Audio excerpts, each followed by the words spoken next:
Hello guys and welcome back to the channel. So in today's video we're going to be looking at some more of these slow verbal reasoning walkthroughs.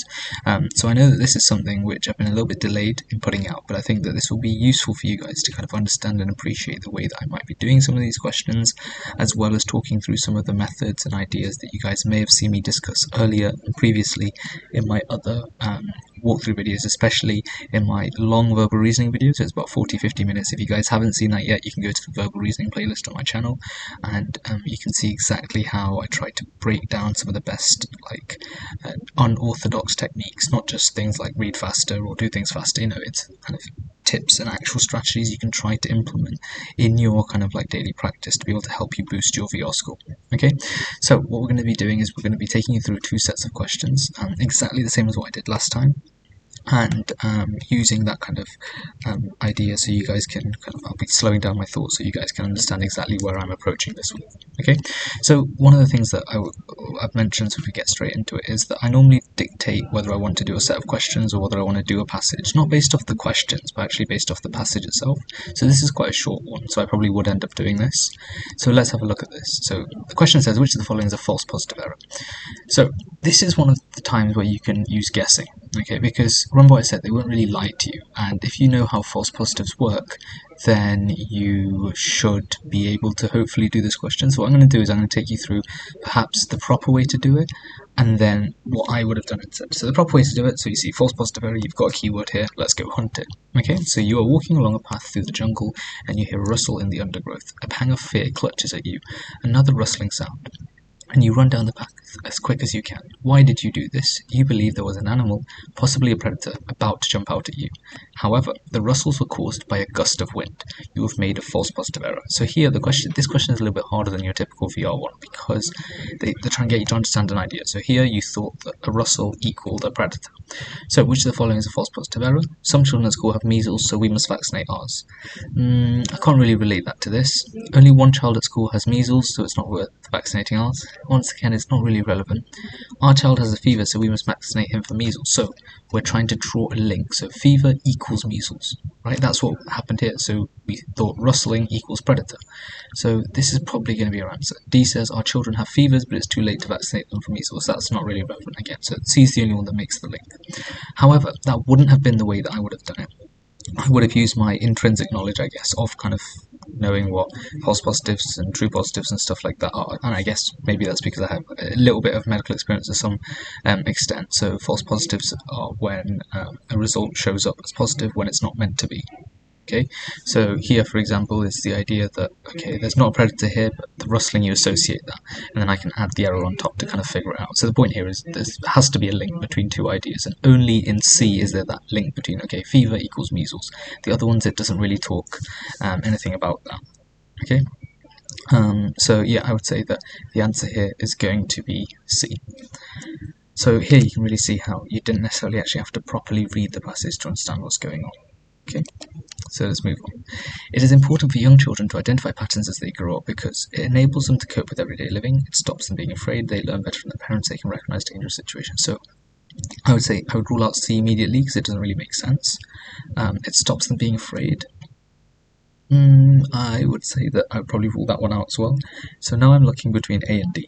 Okay, so now I'd probably go and just check the question. But you can see here, even if I didn't have the time to properly do this question, I could probably guess between A and D. And the point here is I'm using guesstimation, right? I'm using appropriate knowledge, and I'm trying to come up with rational reasoning for ruling answers out. It's not just a blind, okay, let me just rule out 2 by accident. But you can see B and C don't really make that much sense. So let's continue reading. Remember, so we've we've read the first passage and we didn't see anything about young children or patterns, so let's keep reading. Later you walk the same path and you hear a rustle in the undergrowth. Just a gust of wind, you say to yourself, as you continue down the path, only to be struck down by a leopard. You have made a false negative error with serious consequences. We learn to recognize patterns when we are very young. Okay, so my mind or my kind of brain pricks up right now because I see patterns very young, and these patterns may or may not be important. It may be best to regard all unusual events as potentially life-threatening until our experience of them shows not to be.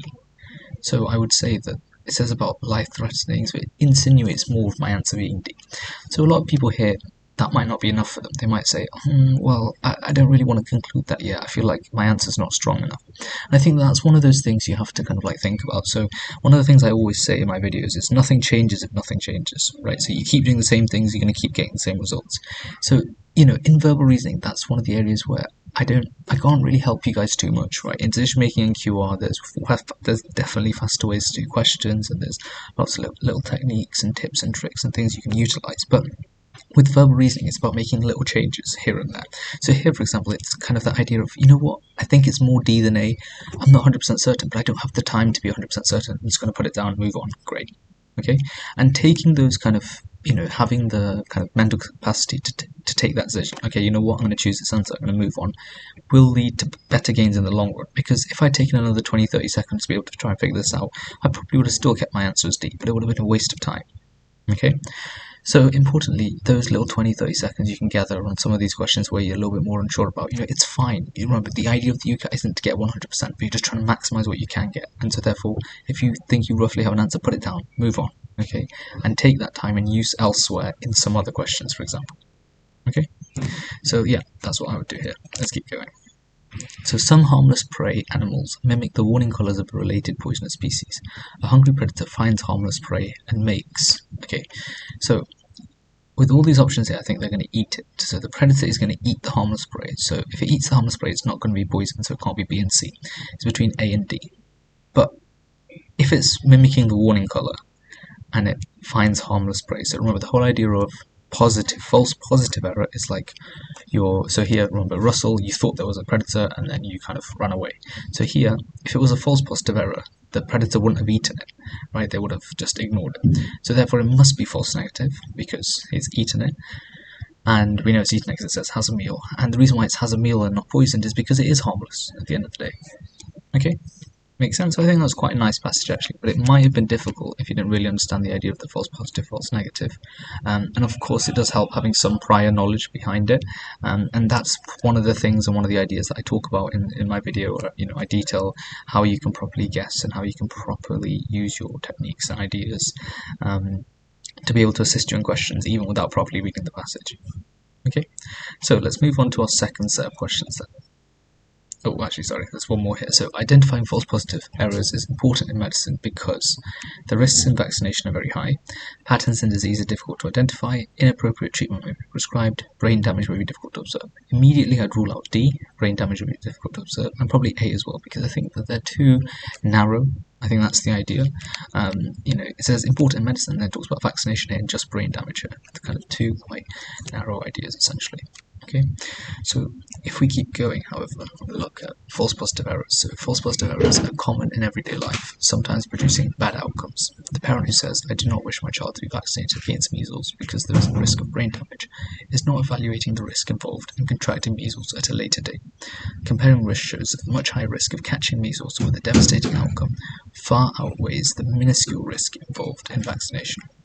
So the main kind of idea here is that they produce bad outcomes. So I kept reading here because it gave me an example. But the main idea here is that false positive errors sometimes produce bad outcomes. So out of these options, C is probably going to make more sense because the treatment is an outcome of it, whereas this is more about the identification idea. So therefore I would say that C is a strong argument than what B would be. Okay, so let's move on to the next set. So this is one of those where I'd say this is more of an article.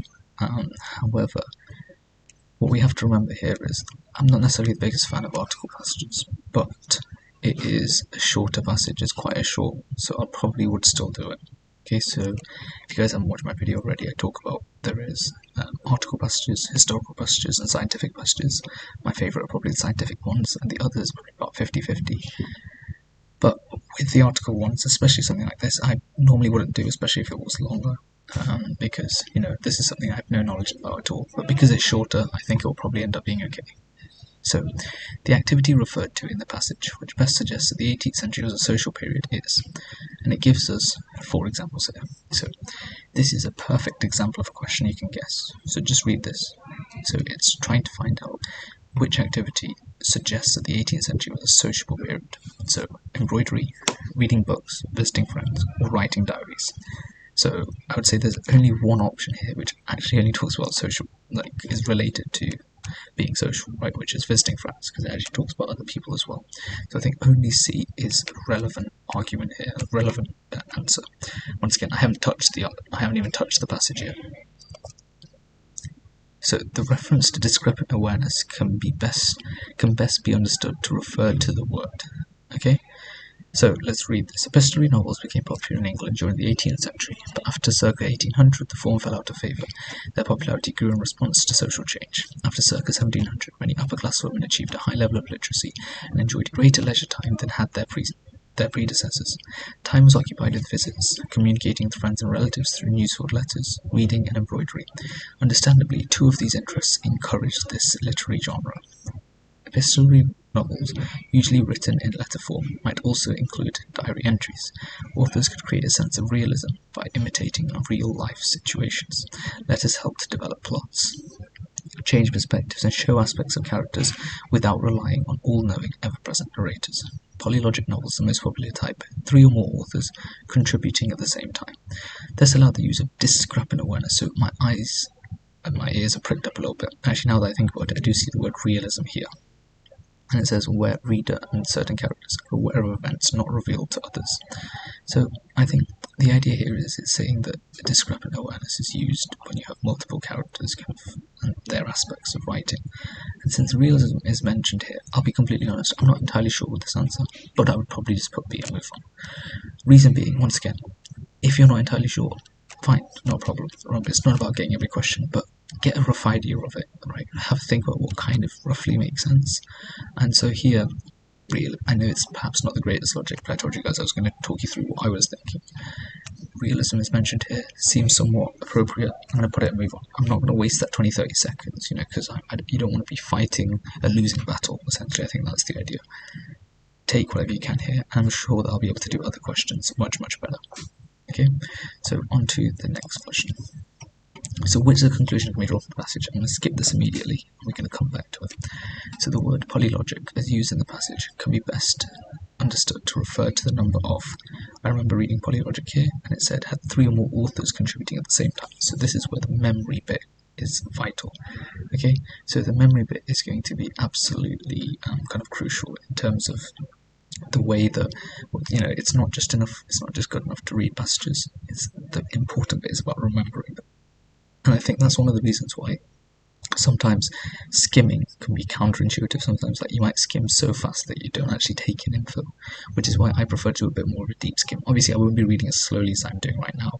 And if you guys want to watch me do it, see how fast I normally read, you can check out one of my VR walkthroughs.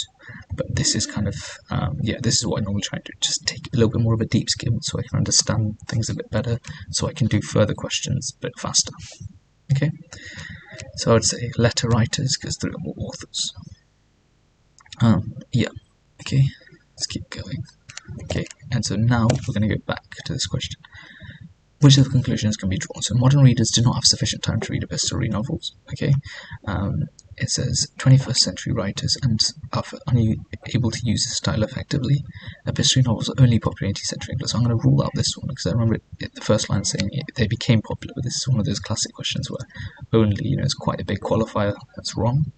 21st century writers are unable to use this style effectively. I haven't read anything about it. I can probably guess that's going to be wrong. D says, not all 18th century writers encourage this style of writing, so perhaps between one of these two, and using my own logic as well, I think this perhaps does make sense. But let's have a look. Romance presented in an extremely moralistic way. The usual theme of 18th century epistolary novels opened the form to considerable ridicule, consequently changing leisure behaviour, mockery, a more rational attitude, and preference for a more narrative style led to the loss of popularity. So here, opened the form to considerable ridicule. So D is probably the actual answer here, and it kind of makes sense because it's quite a broad, generic statement. So I would say overall, it's important to think about these things. You can definitely see I used a lot of guesswork here. I'm not saying that that's what your entire VR is like, and I know the Medified questions are quite hard. I appreciate that, and I appreciate some of these passages might be a little bit easier. But, use these ideas. It's not necessarily just a game of, okay, got to read to find the answer. there are other ways to bypass this. And you can see the order in which I do the questions is important. So more generic questions like this, save them till the end, because you'll have knowledge that you've gained from looking at the keyword questions to be able to answer some of these. Okay, cool. So I hope that all makes sense, and I hope you guys found this video helpful. Please do comment down below what you'd like to see next, and I'll see you guys in the next video.